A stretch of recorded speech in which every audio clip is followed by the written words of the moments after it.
प्रतिशत की क्लास है बेटा। आज प्रश्न है आय व्यय से संबंधित। आय व्यय जानते हो क्या?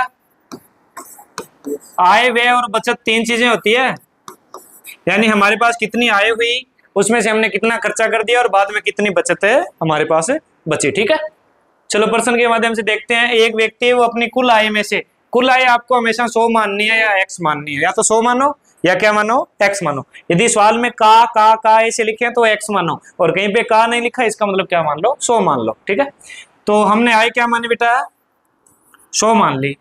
20% भोजन पर लगा देता है। 20 रुपए, मान लो 100 रुपए थे उसके पास, 20 रुपए कहाँ खर्च कर दिए, खाना खा लिया उसने। 10 रुपए कहाँ लगा दिए, कपड़ों पे लगा दिए। और 30 रुपए कहाँ लगा दिए, मनोरंजन पे लगा दिए, मूवी देखने चला गया। तो कितने रुपए बचे इसके पास, बचत कितनी हो गई भाई? देखो 100 में से 20 गए 80, 80 में से 10 गए 70, और 70 में से 30 गए 40, यानी 40% उसके पास है क्या आ गई, बचत आ गई। ये तो एकदम आसान सवाल था। ये सवाल क्या था, एकदम आसान था। ठीक है, कोई दिक्कत है क्या इस सवाल में कार्तिक, अजय? हाँ, इसमें दिक्कत कैसे आएगी?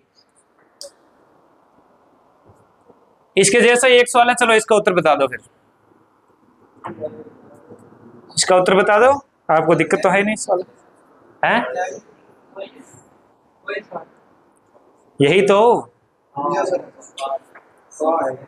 इसमें का है, इसमें का है, तो इसमें घटेगा नहीं, इसमें घटेगा ऐसे नहीं। देखो उसमें सिंपल था ना कि 100 में से 20 ऐसे लगा दिए, 30 ऐसे लगा दिए। इसमें ऐसा है कि 20 पर तो भोजन पे लगा दिया, 20 रुपए कहाँ लगा दिए, भोजन पे लगा दिए।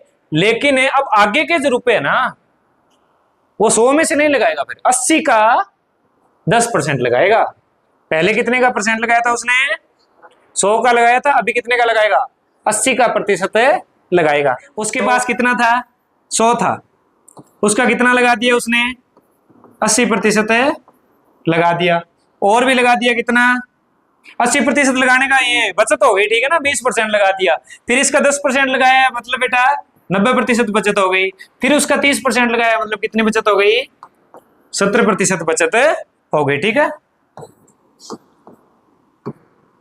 ठीक है, तो हमारे पास अभी ऊपर वाले क्या हो गए, 80 गुणे 9 गुणे 7 और नीचे 100, यही बात है।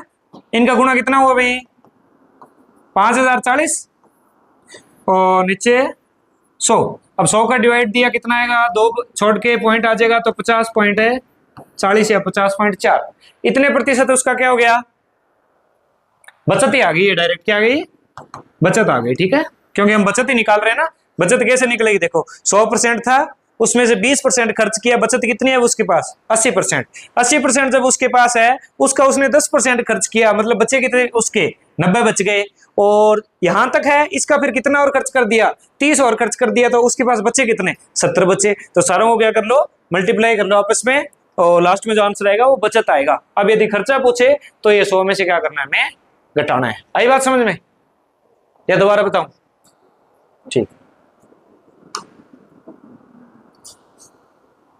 अब देखो एक व्यक्ति है, वो अपनी कुल आय में से 20% कपड़े पर, 30% मनोरंजन पर, 20% अन्य कामों में खर्च करता है, और अंत में 18,000 की बचत भी कर लेता है। ठीक है, क्वेश्चन पहले जैसा ही है, लेकिन ये 18,000 अलग ऐड करना है। पहले तो आप परसेंट में बचत देखो कितनी हो रही है, 100% उसके साथ था, 20 उसने लगा दिए, इसमें का वाला चक्कर था ही नहीं, 30 उसने और लगा दिए, और 20 उसने और लगा दिए। कितने परसेंट खा गया ये, 70% खा गया ना, यानी कितने बचे, 30% रुपए बचे उसके पास। अरे वो रुपए कितने हैं, 18,000 रुपए हैं।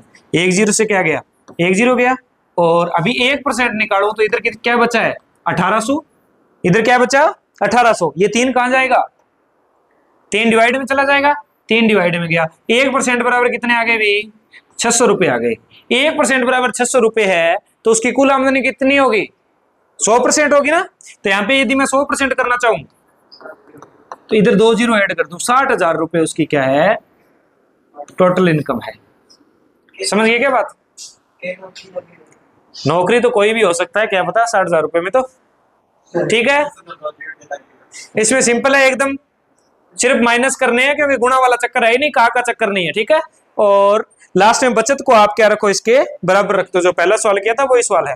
फिर आप 1% निकालो और एक फिर क्या निकालो, 100% निकालो। ठीक है, आय में 75% भाग खर्च करता है। जब उसकी आय 20% बढ़ जाती है तो खर्चा भी 10% बढ़ जाता है। ये थोड़ा सा अलग सवाल है। देखो, उसकी आय है और फिर उसका खर्च हो गया और बचत हो गई, और क्या हो गई, बचत हो गई। ठीक है, हमें बताना है कि बचत पर कितना प्रभाव पड़ेगा।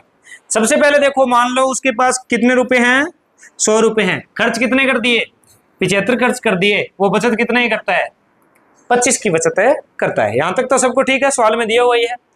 अब आय कितनी बढ़ रही है बेटा, 20% बढ़ रही है। तो खर्चा, ये आय कितनी हो जाएगी इसकी, 120। खर्चा कितना बढ़ेगा, 10%। तो खर्चा कितना हो जाएगा, बस ये नहीं करना, 85 नहीं होगा खर्चा। खर्चा इस पे थोड़ी बढ़ेगा 100 पे, खर्चा 75 पे बढ़ेगा। 75 का 10% और बढ़ जाएगा। तो पहले 75 का 10% हमें पता होना चाहिए।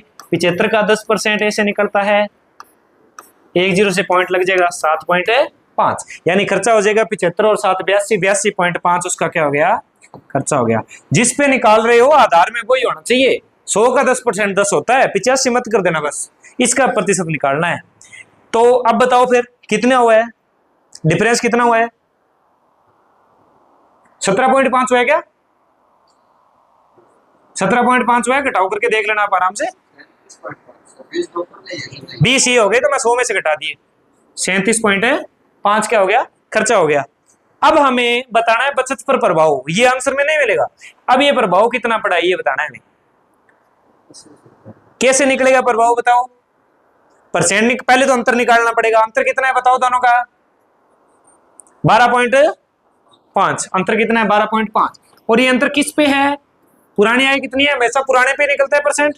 पुरानी 25 है तो 25 पे निकलेगा, और गुना 100। 4 पहले से कर दिया मैंने काट के, 100 गया। 25 से कितनी बार कटेगा, 4 बार। तो 12.5 को 4 से गुणा करूंगा, 12 चौके 48 और 5 चौके 20, 48 और 2 50, यानी इसकी बचत क्या हो जाएगी, 50% है। बढ़ी है या घटी है, बढ़ोतरी हुई है या कटौतरी हुई है, बढ़ी है। तो 50% उसकी बचत क्या हो जाएगी बेटा, बढ़ जाएगी। आई बात समझ में। तीनों को अलग अलग रखो, जिसमें जितना बढ़ रहा है, 100 पे यदि 20 बढ़ रहा है तो ही 120 होगा। 75 पे 10 बढ़ रहा है तो 85 कतई नहीं होगा। 75 का 10% निकालो और वो बढ़ाओ। ठीक है, फिर इनका डिफरेंस देख लो और पुराने वाले पे परसेंट निकाल लो। जितना अंतर है, अंतर हमने निकालना सीखा है, 12.5 अंतर है, पुराने वाले पे परसेंट निकालो, 100 से गुणा करो, हमारा आंसर आ जाएगा बचत में क्या प्रभाव पड़ा। ठीक है, सेम सवाल है, आगे वाला करो, जल्दी करो। उसी प्रकार का सवाल है।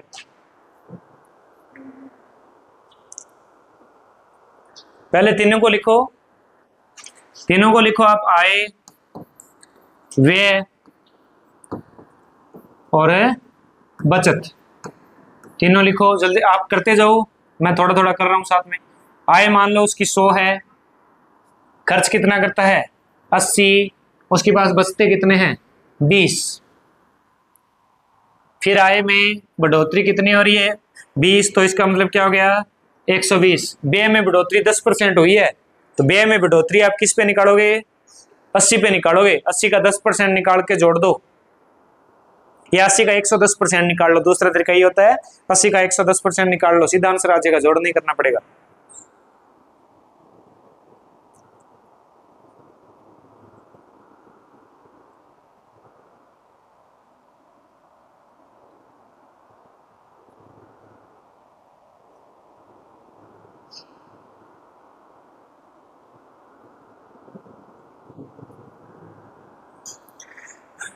इसमें 10% बढ़ेंगे तो 80 का 10% क्या होता है 8, 8 बढ़ेंगे मतलब 88 हो गए।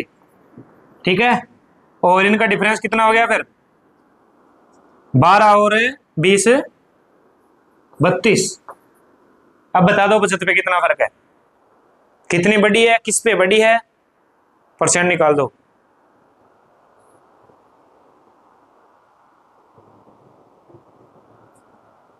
ऊपर 32 क्यों लिख रहा है, डिफरेंस लिख, इनका अंतर लिख। 32 पे कैसे बढ़ा है, 20 पे बढ़ा है, 60%। चलो जिसका 60 है उसका ठीक है, चलो देखते हैं 60 आ रहा है। पहले दिन का डिफरेंस देखो कितना है, 12% इनका डिफरेंस है। और डिफरेंस किस पे निकालना है, पुराने वाले पे यानी 20 पे। और आगे क्या लगा दो 100%। 20 कितनी बार जाएगा, 5 बार, 12 पांचो 60%। तो कितनी बढ़ोतरी हुई है, 60% की बढ़ोतरी हुई है। ठीक है, आगे बात समझ में सर, कुछ आने लगी है क्या? अब तो प्रतिशत पूरे होने वाले हैं। अब एक बर्तन है वो शुद्ध दूध से भरा हुआ है, एक व्यक्ति इसमें क्रमशः 10%, 20%, 30% दूध निकाल लेता है और उतना पानी डालता जाता है। तो दूध की मात्रा बतानी है आपको, कितनी बची, दूध की मात्रा कितनी बची। देखो 100% दूध था, क्या था, 100% दूध था। इसमें से कितना परसेंट निकाला, 10 निकाला। आपको बचत निकालनी है तो उल्टा करना है जैसे पहले सवाल में किया था, यानी इसको क्या लिख लो आप 90, यानी अपने आप सीधा उत्तर आ जाएगा। 10, 20, 30 करोगे तो फिर 100 में से घटाना पड़ेगा। और यदि आप इसका उल्टा अभी से कर लोगे तो सीधा डायरेक्ट आंसर आ जाएगा। 100 है, इसका 90 बचा, फिर 20 और निकाल लिया मतलब है 80 और कर दिया इसका, और फिर 30 और निकाल लिया मतलब है 70 कर लिया। ये तो कट हो ही गए, ये भी कट हो गए। ठीक है, एक ये भी कट हो गया। अभी क्या हो गया, 9 गुणा 8 गुणा 7 कितना हो रहा है इनका गुणा, 504 बटे 10 यानी 50.4।